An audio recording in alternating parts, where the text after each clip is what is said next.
Here we are on vacation again, coming to you from one of our favorite pastime restaurants. And if you know it, you know it. If you don't, you don't. And you still may not know where we are. I don't know. Yep. But here we go. We're here to preview. Okay, your It's a tough game. thoughts. Your thoughts on no longer Uncle Phil, but Grandpa Phil. I like it. I'm down. A lot of people are like, "Oh, Philip Rivers." I'm like, I'm fine with that. I think it'll go well. Not Ryan Tannehill. Nope. Nobody else that was available. Let's go with Philip Rivers. Well, I'm Kevin. He's Liam. He's my son, and we are the Unstable Blues. Happy to present 365 Indiana Sports as part of the 365 Sports Network. Yep. Yeah. Welcome back in. We don't have an intro. We are at one of our favorite restaurants. I loved it as a childhood. Quick story. I got 2 bowls of mac and cheese and 2 bowls of fries whenever came here. Still waiting on our food right now. But It may come, and we're just going to eat while we talk to you. Yeah, why not? Yeah, but let's get started. What are your keys to this game? Seattle. Yes, in Seattle.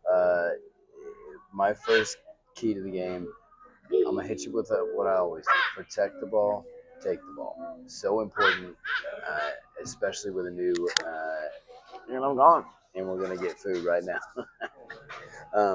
So important with this to make sure you capitalize on the turnover battle. Every single time the game can be You get decided, fries. win or loss, by the turnover battle. I'm also going to say that you got to this whole thing has got me very distracted. You have to make sure take the crowd out of the game. They are the 12th man Thank for you so a much. reason. That is a tough place to play. We've lived up in that Pacific Northwest area. We know what it's like. Special shout out to that girl. And so we know what that's like to play in that area. Thank you for the food, sir. Hello? All right. Delicioso. All right. Oh, we can't. It's fine. Okay. We'll it's fine. just We'll that hide one's around. yours, Yep, this is mine. and then this Both is of mine. those are yours. Hey, shh. And this. It's all about the mix here. All right. The mix? Yeah. Okay. It's all how it goes down. Let's place the tray right over your head there, and there we go. Perfect. So what were you just talking about? I said protect the ball, take the ball, and take the 12th man out of it. That was one of mine as well. Okay. Tilt man out. Another one of mine is stable, run the ball, keep running the ball. You did a decent job of that against Jacksonville, but it clearly wasn't enough. I think the quarterback issues just kind of what killed us in that game. I think we had a better chance. I don't know if we would have won, but we had a better chance if our quarterback was stable. Do you have another one? Yes. Could you grab me some silverware, and I'll tell them mine. Thank you. Yeah. Just a fork should do. So I'm gonna say that you have to shut down Jackson Smith and Jigba.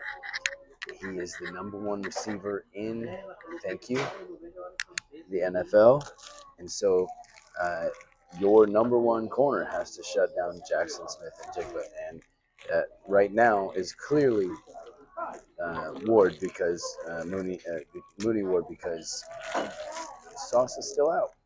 Only played 2 games. Yeah. 1.5. I don't know. So shut down Jackson Smith. Did I take another one of yours? No. All right. I'm gonna bounce off of that actually. Cool. And say what you have to do is limit them to one side of the ball, preferably the run. But the Colts are better at stopping the run, so limit them passing them. Okay. Do what you're good at. Whenever you hit the NFL, you can obviously get better at stuff, right? Yeah. But your team is kind of what your team is, especially this late in the season. You kind of have to work with your strengths that you've learned. And I think now is the point where you really have to lock in on stuff like that. And you're really good run defense and not the greatest pass. So shut Kenneth Walker down. I think he is scarily good because, and no one talks about him because of Jackson Smith and Jigba and Cooper Cup and all the people that are on this passing offense. So, Good job. Short food review. Pasta's a little al dente.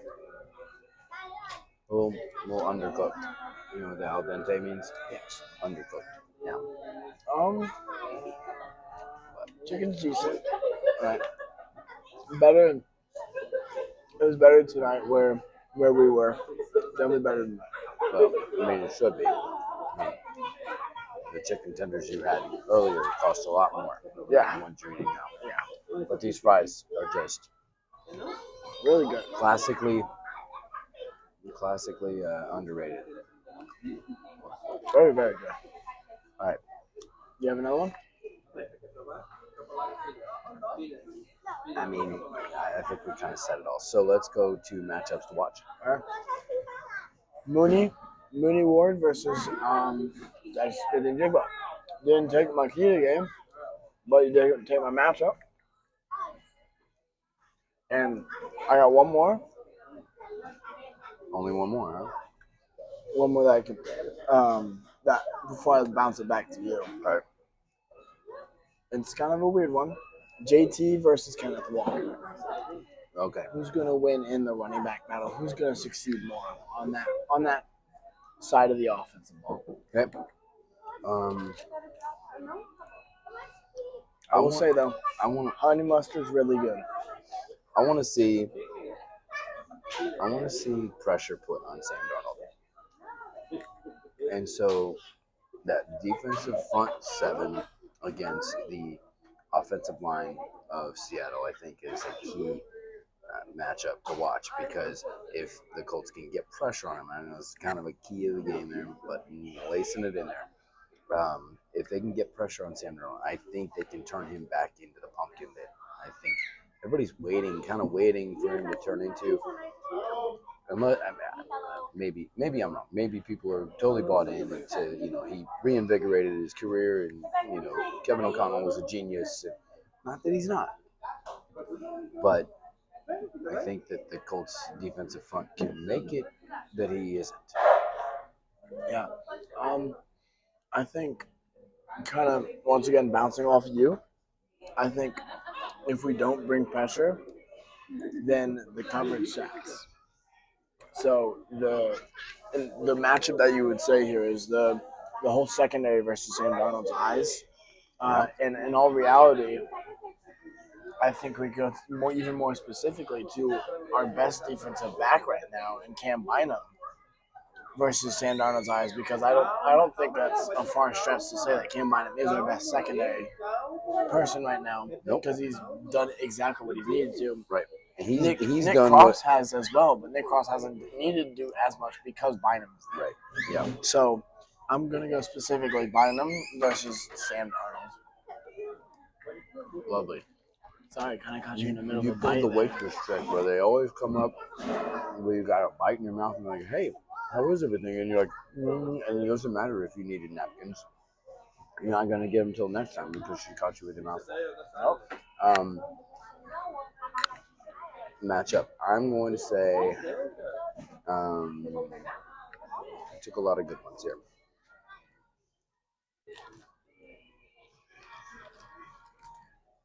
Pierce.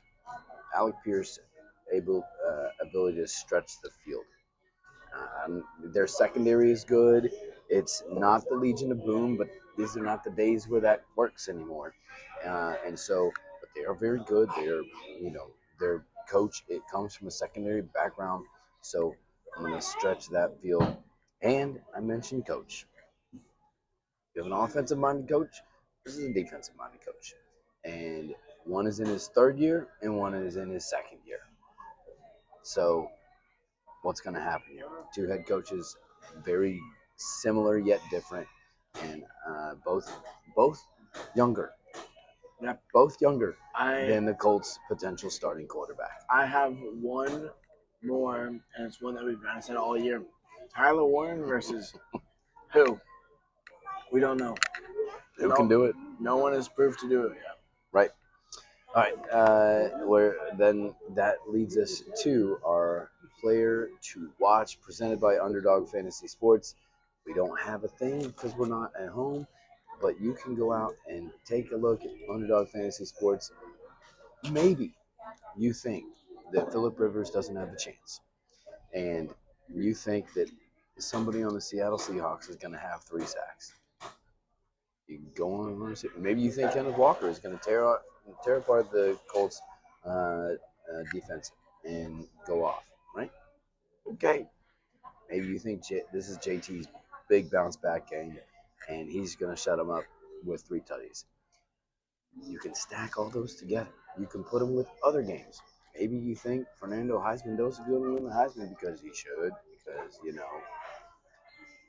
can put all these things together in a flex package and make yourself a ton of money. Sorry, the music. Music's jamming. It's your vibe right now. I hope we don't get in trouble for that one. Hopefully, they don't hear background. But anyway, Underdog Fantasy Sports. It's a great way. You can win a whole bunch of money, win just a little bit of money, bet a little. And right now, you get more money by entering the Colts code on fantasy. So I think you get $500 for your first 5. So, pretty sweet deal. Pretty good. Who's your player to watch then? It's hard not to say Phillip Rivers. Uh-huh. I mean, assuming he's the starter, I believe Riley was full participant in practice today. So what are you watching? Okay, when you say he's your player to watch, what are you watching for? I know he can slant short still. I'm looking for that Alec Pierce because there's always one Alec Pierce shot. I'm looking for that. How does that look? Because I know he can do it. He had Keenan Allen in his later years with the Chargers. So yep. I know he can do it because that's kind of Keenan's thing. So I'm looking to see how well he can do that. I know he can. How well and how quick I know he can. I know whenever he's getting it out, he's zipping it. But can you do that down the field? I didn't know if you were watching to see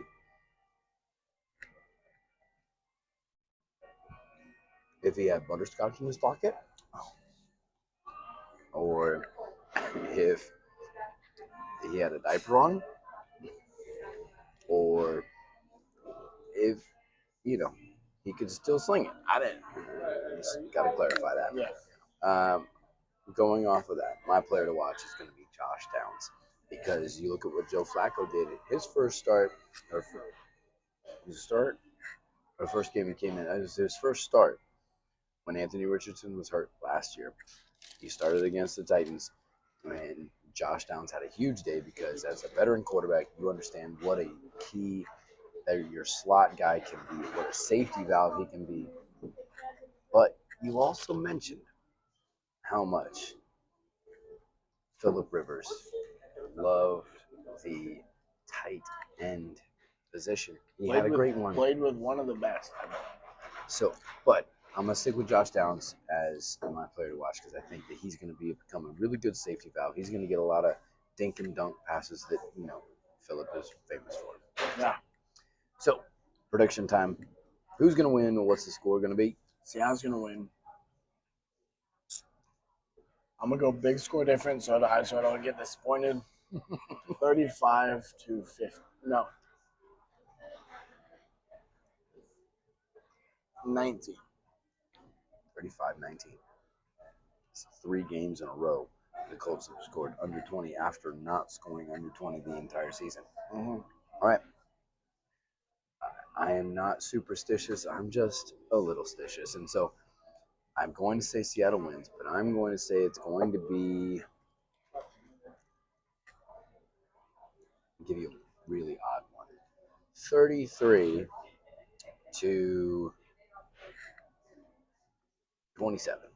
All right. I like it. I think it's going to be closer than people expect. I think you're going to see Phillip Rivers kind of mount a potential comeback right at the end. They'll come up a little short. I like it. Well, that's all the time we have for today. We'll be back, and actually that's it for this week. We'll be back next week. some of this may still be on the road as we're traveling back. Our recap of the Seahawks game, but then we'll also be back with our unstable pick six, and we'll take a look at IU basketball with Yep. our With a little bit of IU football sprinkled in, just because of awards and stuff like that. yes, we might have a little reaction to that because we all expect what should be expected from Fernando Heis Mendoza Tomorrow. And a little Pacers action. Let's keep track of how their season is going and whether they can top the 83-84 worst season or if they keep on pace with that. Yeah. Well, So, I'm Liam. and I'm Kevin. And we're reminding you to say 365 Indiana Sports. On the road.